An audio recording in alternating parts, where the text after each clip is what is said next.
મીરા અને નેહા તમે પણ આવજો. હું બૂમ બરાડા કર્યા છે. હા, શું તું બેટા બૂમ બરાડા કરે છે? બૂમ બરાડા કરું છું. હા, જો મમ્મી પપ્પા ઓલા લોકોને આવવા દો એટલે પછી વાતની ચોખવટ થાય. અરે પણ હા, આ ચડ્યા ઘોડે બેસતો કરો. બેસવું નથી, બેસવાનો સમય ગયો હવે. હું છે ને હવે આ રોજની મગજમારીથી કંટાળી ગયો છું. દિવસ ઉગે એટલે એક જ મગજમારી. કોઈ છોકરી જોઈ નહીં કે નેહાએ મારા પર શંકા કરવાનું શરૂ કર્યું નહીં. શંકા ક્યારે કરે વ્યક્તિ? જ્યારે કંઈક હોય અને જ્યારે તમારું વર્તન એવું હોય ને તો જ. મેં કંઈક તો જોયું હશે ને. અને તું સાબિત કરી બતાવ ને, તું સાબિત કરી બતાવ કે એવી કઈ છોકરી છે કે જે મારી સાથે અવળા સંબંધમાં છે. હા, કહું ને પપ્પા, તમે મને સમજાવતા હતા ને કે શંકાઓ નહીં કરવાની. અત્યાર સુધી તો હું બહારનું માનતી હતી કે બહાર બધા સાથે વાતચીત કરે, કદાચ હોઈ શકે કે હું શંકા કરતી હોઉં, પણ અત્યારે આજે મારી બેન સાથે ચાળા કરતા હતા અને આને પણ શરમ ના આવી. મેં મારી નજરે જોયું છે. શું બોલો છો તમે? એ એના પર હાથ મૂકી રહ્યા હતા અને તોય મને શંકાનું નામ આપો છો કે હું શંકા કરું છું. નેહા તારું મોઢું બંધ રાખ. અને રહી વાત મીરાની, તો મારી નાની બેન જેવી છે. કહેવા માટે શાંતિ રાખ શું તું. બોલો છો તમે? નેહા વહુ, તમારી સગી બેન ઉપર શંકા કરી રહ્યા છો તમે? હે, હા, મારા ઉપર હાથ ઉપાડવા તૈયાર થઈ ગયા છે. અને આ પણ તમને શું લાગે છે મમ્મી કે હું કઈ ગાંડી છું? મને કઈ સમજ નથી પડતી. હા, બંને જણા થઈને આજે મને મારવાની વાત કરતા અરે હતા. પણ નેહાઓ એમને એમ તમે કઈક ઓછું કરો. હા આમ ન હોય પછી. હવે આ તમારી હગી બેન ઉપર તમે શંકા કરો છો. પપ્પા, એ તમારા દીકરાને સમજાવો ને. અરે પણ ઈ તો કે કહે ઓછું છે તો કરે. ખરો કે ઈ એની નાની બેન જેવી છે. પછી તો હવે તો માનો. એ છે ને હવે મારી કોઈ વાત માનવાની પણ નથી અને આ ઘરમાં શાંતિથી રહેવાની પણ નથી. અને જ્યાં સુધી આપણા ઘરમાં રહેશે ને ત્યાં સુધી મને સખે રોટલો નહીં જમવા દે. એટલે મેં નિર્ણય લઈ લીધો છે કે હવે છે ને, હવે બહુ થયું, મારે આને છૂટી કરી દેવી છે. હા, તો મારે પણ નથી રહેવું આ તમારા જેવા વ્યક્તિ સાથે જેનું કોઈ કેરેક્ટર જ નથી. આ તો સારું છે, કોઈ સારો એવો છોકરો ગોતી અને એની જિંદગી બગાડજે તમ તારે, મારી ના બગાડતું. અરે મારે ભાઈ કરવા સાહેબ જ નથી લગન. શાંતિ રાખો ને. હોય, તમારા જેવા જ હોય બધા. બસ પણ નેહા વહુ, તમે શું બોલો છો? અને સાગર આ કેવી વાત કરે છે બેટા? અરે કેવી વાત કરું છું એટલે મમ્મી, આજકાલનું છે આનું. જ્યારથી પરણીને આવી છે ને 2 મહિના શાંતિથી રહી હતી. 2 મહિના પછી જ્યારે પણ કોઈ છોકરી સાથે પ્રેમથી વાત કરું અથવા કોઈ એડ્રેસ પણ પૂછતું હોય ને તો ત્યાં પણ શંકા કરે કે તમારું અને એ છોકરી વચ્ચે શું હતું. આ તો કરે. અને આ તું શું વારે વારે આવે રાખે છે? કંઈક છે તો જ ને. હા. એમને એમ ના આવતી હોય. હા છે. જોયું? આંટી, સાચું કહું ને તો તમે અત્યારે જ મારી બેનને છૂટી કરી દો. કારણ કે ભવિષ્યમાં એવું જરૂર કે લગ્ન કરી શકે આમની સાથે? મને છૂટી કરીને શું બોલો છો? શું બોલો છો તમે નેહા વહુ? તમારી બેન વિશે બોલો છો અને આ કહે છે કે એની નાની બેન જેવી છે, તો પછી આવી શંકા શું કામ? આંટી, માણસ વિચારે તો ને, બુદ્ધિ તો એનામાં છે નહીં. સાચું કહું ને તો જીજાજીએ ખોટું કર્યું છે. જીજાજી અત્યાર સુધી સારા બનીને ખોટું કર્યું છે. તારી સાથે રહેવું ને એની કરતા સારું કે બાર લફડા કરે. અરે માણસને પ્રેમ ના મળે, સમજણ ના મળે, પોતાની પત્ની જોઈને સમજે નહીં ને તો માણસને બાર મોઢા મારવા જવું પડે દીદી. હા. અને રહી મારી વાત ને તો જીજાજી મારા ભાઈ અને મારા બાપ ઠેકાણે છે. પણ એટલું યાદ રાખજે કે તારા ઘરને ભાંગવામાં સૌથી મોટી જવાબદાર તું જ હોઈશ. તું મને રોકીશ ને, હું તારા ઘરે નહીં આવું. શું દુનિયાની બધી છોકરીઓને રોકીશ તું? નહીં ને. રોકવું હોય ને તો તારા વિચારને રોક. જરા શરમ આવી જોઈએ તને. મીરા બેટા, તું તો શાંતિ રાખ બેટા. ના, બરાબર કહે છે મીરા.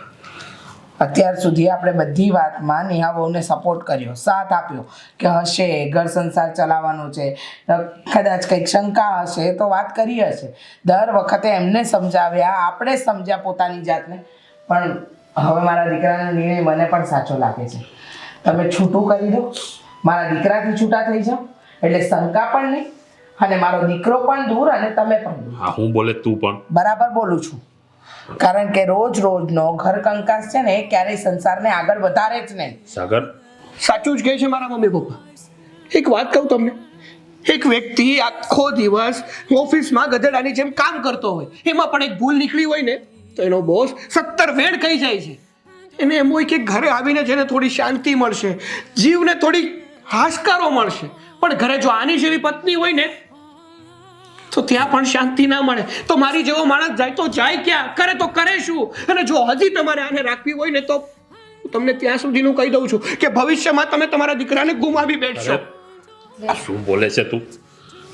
નેહા વહુ, જો હું તમને બે હાથ જોડીને વિનંતી કરું છું કે થોડાક સુધરી જાઓ. હા, મારા દીકરાને આ હાથ રીતે જોડ હેરાન ન કરો. હાથ જોડવાની કોઈ જરૂર નથી. સુધરવાના હોત ને તો આટલો સમય ના માંગે.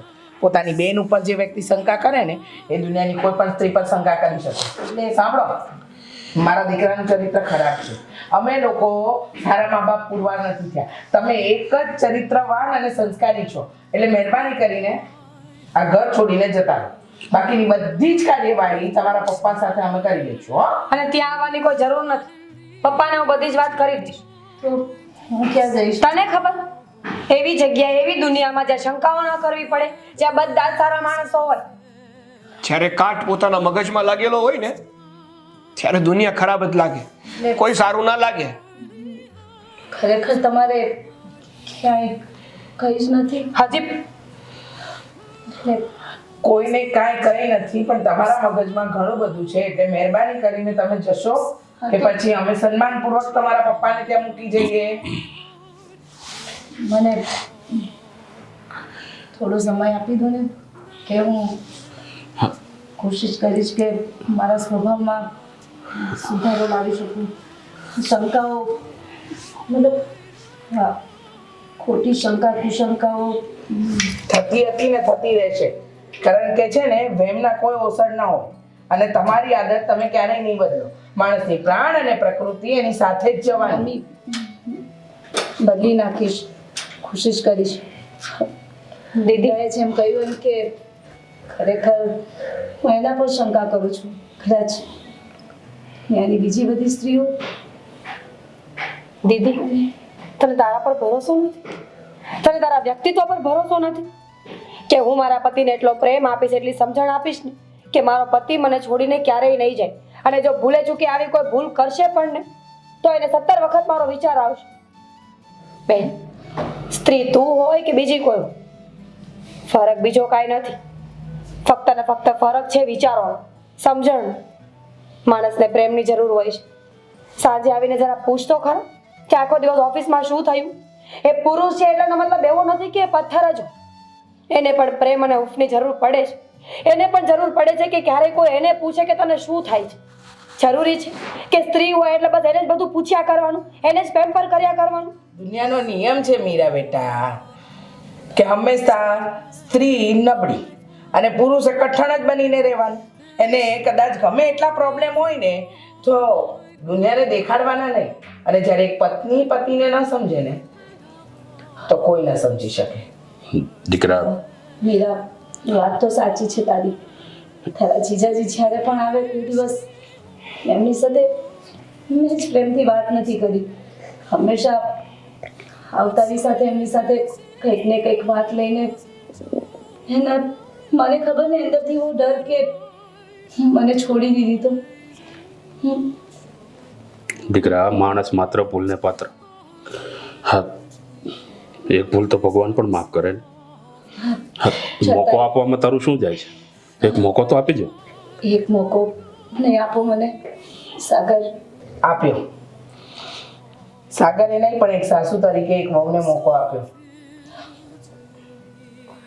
પ્રયત્ન કરજો કે આ વસ્તુ બીજી વાર ન થાય.